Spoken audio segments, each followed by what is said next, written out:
Proyekto Helmo.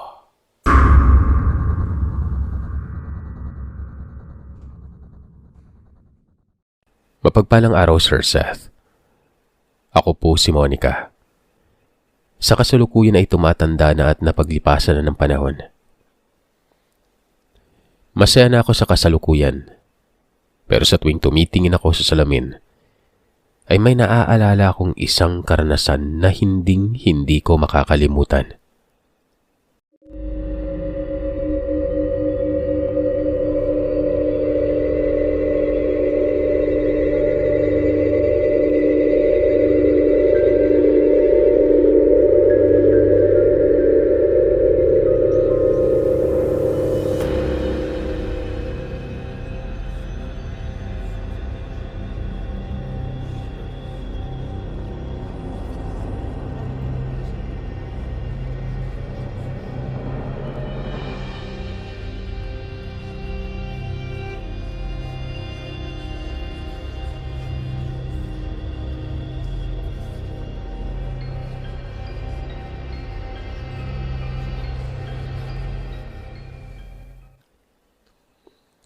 Gusto kong ibahagi ang karanasan ko taong 1995.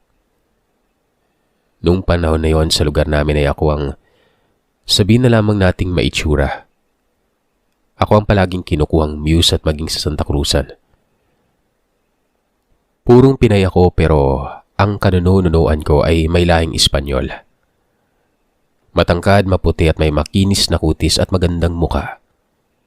Parang walang kapors-porsi ka nga.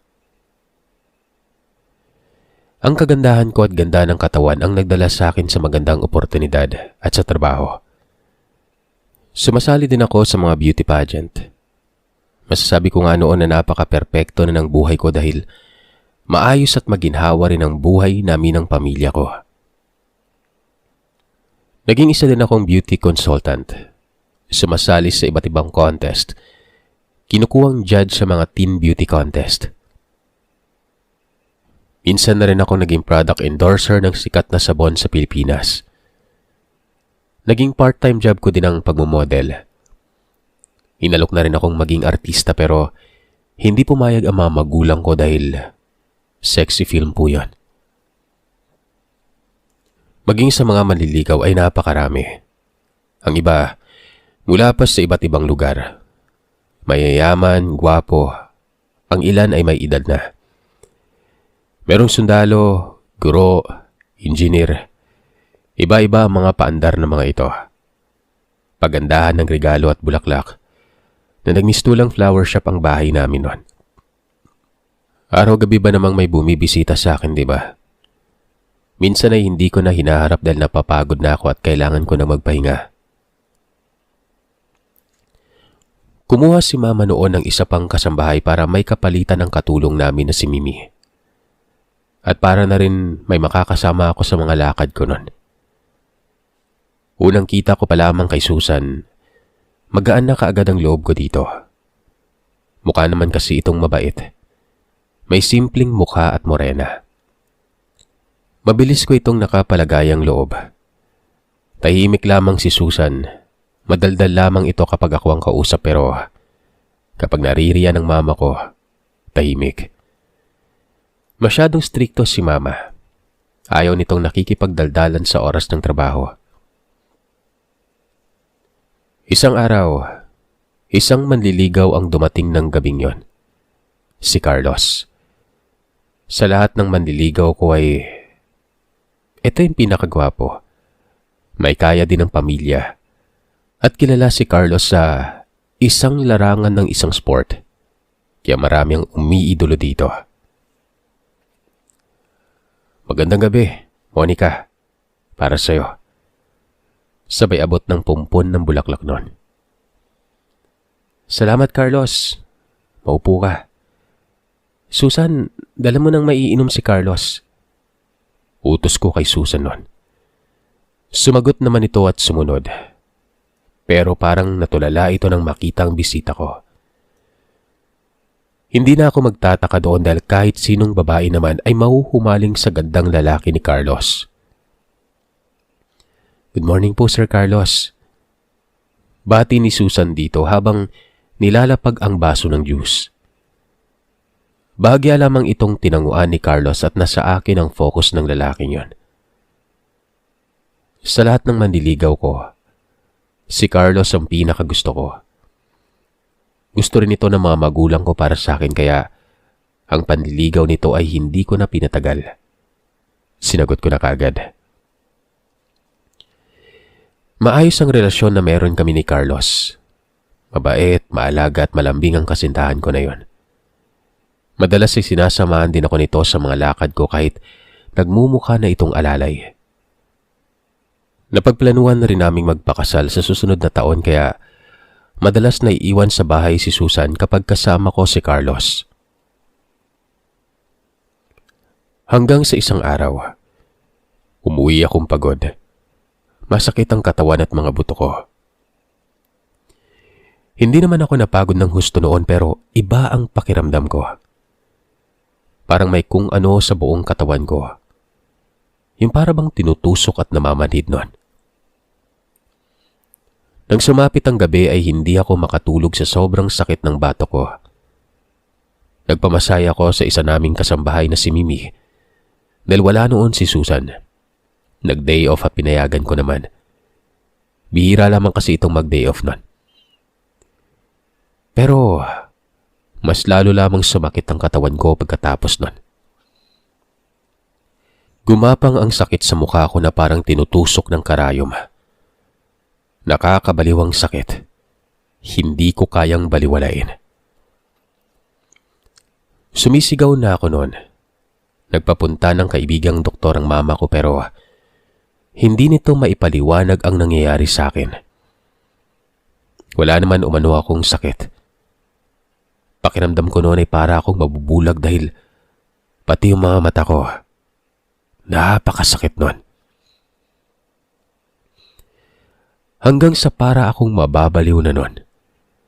Marami akong nakikita na kung ano-ano na nakakatakot. Madalas akong bangungutin na tinutusok umano ng karayom ang buong katawan ko. Galit na galit umano sa akin ang kung sino ang tumutusok na yon. Palagi siyang nasa panaginip ko ng paulit-ulit.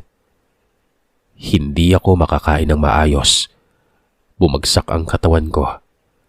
Madalas ay para na akong nababaliw. Hanggang sa isang tanghaling tapat, narinig kong may humahalakhak. Tumayo ako at hinanap kung saan nanggagaling ang malakas na pagtawa na yon. Malapit ka nang mamatay. Papatayin kita. Mga salitang naririnig ko, kasabay ng mga halakhak na nanggagaling sa sala. Nakita ko rin si Susan habang hawak-hawak ang larawan ko. Anong ibig sabihin nito, Susan? Ikaw yung may gawa nito sa akin? Tanong ko sa pagitan ng pagkabigla. Oo, papatayin kita at si Carlos ay magiging akin. Sa pagitan ng panghihina ko at sakit ng buong katawan, ay nawalan ako ng malay. Marahil sa pinaghalong takot at pagkagulat nun. Nang imulat ko ang aking mga mata ay si Mama agad ang nabungaran ko. Anak, kamusta ka na? Nawalan ka daw ng malay kanina. Nag-aalalang sabi ni Mama. Ibig sabihin, hindi panaginip ang nangyari. Anong nangyari sa'yo, Monica? Usisa ni Mama nun. Nakita kong palapit si Susan. May dala itong mainit na sabaw para sa akin. Nang ilapag nito sa lameseta ang mangkok, kinuha ko yon at sinaboy sa mukha niya. Nabigla si Mama sa ginawa ko. Maging si Susan ay parang nagalit sa ginawa ko nun. Humikbi pa ito dahil sa sakit. Para itong kawawang nilalang na nagpapaawa sa mama ko nun. Ma, paalisin niyo dito yung babaeng yan. Kinukulam niya ako, Ma. Pinapakalma ako noon ni Mama pero hindi ako nagpaawat. Sinampal ako ni Mama dahil gustong gusto ko nang sabunutan si Susan. Naiyak ng sandaling yon. Simula ng araw na yon sa tuwing nakikita ko si Susan, naghuhurimintado ako. Lalo na kapag humihingi ng dispensa si Carlos noon kay Susan. Lalo lamang akong nakakaramdam ng galit dito. Si Susan naman ay todo asikaso sa kasintahan ko kapag naroroon. Madalas ay nagkikwentuhan ng mga ito kaya nakaramdam ako ng selos at galit. Pakiramdam ko ay inaakit nito ang nobyo ko. Para bang si Carlos ang amo nito at hindi ako. Pinaglulutuan nito ni Susan ang pagkain na paborito niya. Madalas naming pag-awayan yun ni Carlos at sa tuwing dumadalaw ito, hindi na kami magkasundo. Gusto kong ipaintindi dito ang sitwasyon ko pero hindi niya iniintindi. Ito pa ang mas galit at kung ano-ano ang sinasabi. Kesyo baliw na umano ako. Hanggang sa isang araw ay nagising ako sa kalagitnaan ng gabi na sobrang sakit na naman ang mukha ko. Para naman itong tinutusok ng malalaking karayom. May nakakapan na rin ako na kung ano sa mukha ko noon. Nagsisisigaw na ako sa sakit. Lumabas ako. Pumunta sa kusina. Ang nasa isip ko noon ay gusto kong tanggalin ang kung ano man ang nasa mukha ko. Hirap na hirap ako sa kalagayan ko. Nawalan ako ng trabaho. Wala nang kumukuha sa akin noon. Napakalaki na kasi talaga ng pinagbago ng itsura ko, Sir Seth. Tumatawa ako noon habang nakaharap sa salamin. Para akong demonyo na sinasapian. Kinakausap ko ang sarili ko. Nasugatan ko ang pisngi ko. Marami pa akong ginawa noon na hindi ko na matandaan. Dahil palala ng palala ang kalagayan ko at hindi na nakikinig sa mga sinasabi ng pamilya ko at nawalan na rin talaga sila ng pag-asa. Tuluyan na rin kaming nagkahiwalay ni Carlos. Nasaktan ako noon. Si Susan ang sinisisi ko. Napilitan si Mama na paalisin si Susan dahil sa pananakit ko noon. Sabi pa nga ng mga doktor ay depresyon umano pero iba ang pakiramdam ko. Walang nag-isip na ipaalbularyo ako dahil kabilang kami sa relihiyosong pamilya na hindi naniniwala sa mga ganon. Kahit isinisigaw ko na albularyo ang makakapagpagaling sa akin, inaasa nila ako sa panalangin o dasal pero hindi talaga ako gumagaling. Hanggang sa umitim na ang balat ko. Nagkaka-pimples na rin ako. Dagdag pa ang sugat na ginawa kong pagsugat sa mukha. Yung sugat na yon, hindi yun humihilom, Sir Seth. Nawawalan na ako ng pag-asa at gusto ko nang mamatay nun. Nagbabalak na rin ang pamilya ko na dalhin ako sa mental pero hindi ako pumayag. Ang sabi ko sa kanila kapag ginawa nila yon, magpapakamatay ako. Kaya nanatili ako sa bahay. Isang gabi, nagising ako nang bumukas ang pintuan. Gulat na gulat ako nang naroroon si Susan. Takang-taka ako kung bakit naroroon yon. Pinaalis na ito ni Mama. Nakangiti ito sa akin. Hindi ko alam kung namamalikmata lamang ako pero may parang dalawang sungay akong nakikita. Sigaw ako ng sigaw nun. Boses ni Mama ang nagpagising sa akin. Binabangungot na naman ako. Habang tumatagal ay nawawala na ako sa sarili ko nun. Ang kwento pa nga nila ay nakikita nilang may kinakausap na ako sa salamin na hindi ko naman matandaan. Lumipas sa mga araw, lumipas sa mga buwan. Nabalitaan kong ikinasal si Carlos kay Susan. Nagwala ako nun. Hindi ko matanggap. Hanggang sa napilitan sina Mama na dalhin ako sa mental. Doon ay palagi ako nasa ilalim ng espiritu ng gamot. Lalo lamang akong lumala at nanghina. Hanggang sa isang kamag-anak ko ang dumalaw sa akin. Si Tia Eloisa. Awang-awa ito sa kalagayan ko. Nakiusap ito sa mga magulang ko na ilabas ako sa mental at doon daw muna ako sa tiyahin ko. Pumayag naman si Mama nun. Noong mga panahong yon ay may tampo ako sa mga magulang ko, lalo na sa mama ko gawa ng para kasing wala itong pakialam sa akin. Matagal na kitang gustong kunin. Alam ko kasing hindi papayag yung mga magulang mo na dalhin ka namin sa albularyo. Sambit ni Tia habang bumabiyahe kami patungo sa probinsya nila. Tulungan niyo po ako. Hindi ko maintindihan kung anong nangyayari sa akin. Pagdating namin sa probinsya ni Tia, nalaman kong albularyo pala si Lolo Ignacio. Pinsan ito ng lolo ko na tatay ni Papa. Sinabi nito na kinaiinggitan ako at maraming humahanga sa kagandahan ko.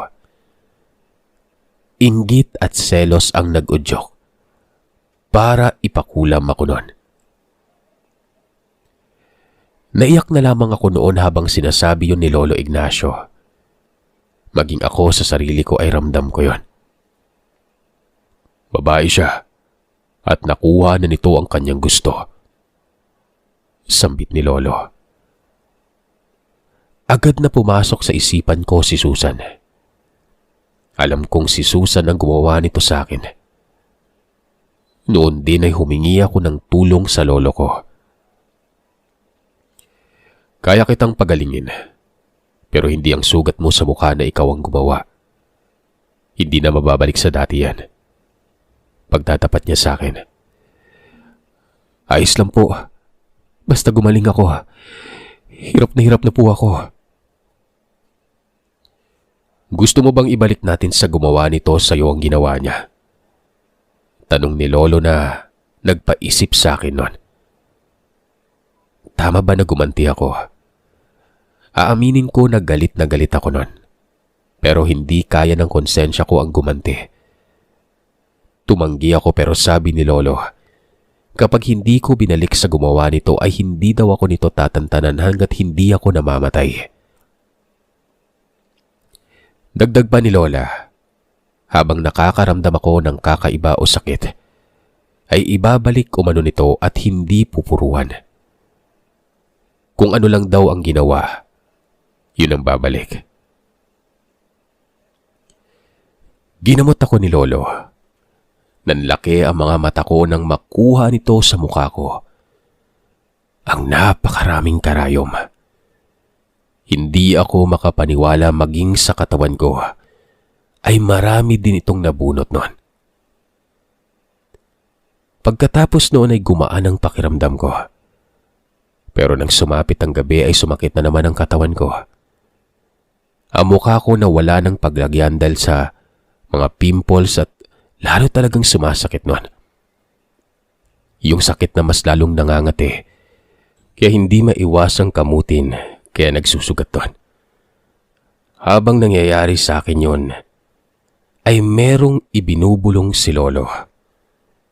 Ibinabalik umano nito ang mga nangyari sa kumukulam. Naging maayos naman ako. Muli ay gumanhawa ang pakiramdam ko. Binigyan din ako ng proteksyon ni Lolo. Paunti-unti lumakas ako noon. Pero sa tuwing sumasapit ang gabi ay para na naman akong tinutusok ng karayom. Pero hindi yun katulad ng dati na sobrang sakit. Palaging ganon. Ayon kay Lolo ay hindi umano ako nilulubayan. Kaya kailangan na naming bigyan ng leksyon ang gumawa sa akin noon. Kumuha ng garapon si Lolo. Pinuno. Pinaihian niya yun sa akin at nilagyan ng matutulis na bagay na kakasya sa garapon na yon. Katulad ng karayom, aspile at maging blade. Saglit itong dinasalan at ibinaon sa lupa. Kapag umanong may mangyari na naman sa akin ay babalik daw yun sa mga mangkukulam. Naramdaman ko ang epekto nito dahil hindi na ako nakakaramdam na parang itinutusok ng karayom. Nanatili ako sa bahay ni Lolo Ignacio. Nagustuhan ko rin kasi ang kapaligiran doon. Nakakatulong sa akin para maging maayos ang isip ko at maaliwalas na pakiramdam. Umabot din ako ng mga ilang buwan doon, hanggang sa sinundua ko nila mama at papa. Doon na naging mabilis ang pag-recover ng katawan ko. Bumalik na rin sa dati ang itsura ko pero ang peklat ay nananatili at naging alaala ko nung mga panahon na depressed ako noon. Nang makabalik ako sa bahay ay hindi na katulad ng dati ang lahat. Wala nang manliligaw na tulad ng dati. Parang hindi na ako ang dating hinahangaan ng bayan namin. Sa tuwing lalabas ako ay tinutukso ako ng mga kabataan na manikang baliw. O kaya naman, ngorne kapeklat. Tinatagan ko ang loob ko. Hindi ako nagpa-apekto. Yun ang bilin ni Lolo Ignacio. Hanggang sa isang gabi ay isang manliligaw ang muling bumalik. Si Ronnie. May itsura ito. Hindi na nga lang pansinin dahil napakasimple lamang nito at hindi mayaman. Isa itong sundalo kaya bihira ito kung dumalaw. Ayaw din ni na mama sa lalaki gawa ng ang gusto nga nila, may kaya. Gabi-gabi itong dumadalaw. Sinasamantala nito ang pagkakataon dahil sa susunod na buwan umano ay babalik na ito sa serbisyo. Hanggang sa sumunod na gabi ay may hindi inaasahang bisita ang dumating.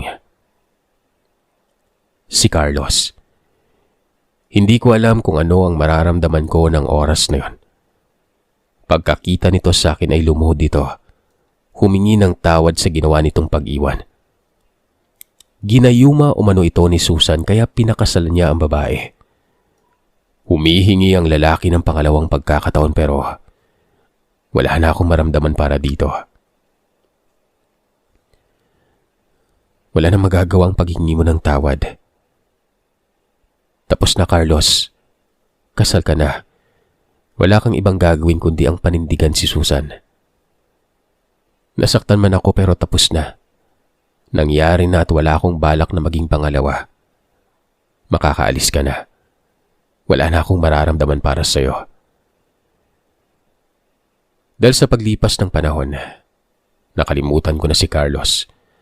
Gusto kong buksan ang puso ko para sa ibang lalaki nun. Nabalitaan kong umalis patungong Amerika si Carlos matapos nitong makipaghiwalay sa asawa. Si Susan nakipagkita sa akin nun pagkatapos umalis ni Carlos. Sinabi nitong habang nagsasama sila ni Carlos ay hindi maramdaman ni Susan ang totoong kaligayahan. Araw-araw man itong kasama ang lalaki ay para lamang umanong tuod si Carlos na sinusunod ang mga gusto ni Susan nun. Hanggang sa isang araw ay kusa na lamang nawala ang bisa ng gayuma. Iniwan at galit na galit umano si Carlos. Kulang na lamang ay isumpa ito ng lalaki dahil sa galit. Inamin din ni Susan na pinakulam niya ako dahil sa selos at inggit. Naiinggit umano ito dahil marami ang nagkakagusto at humahanga sa akin nun.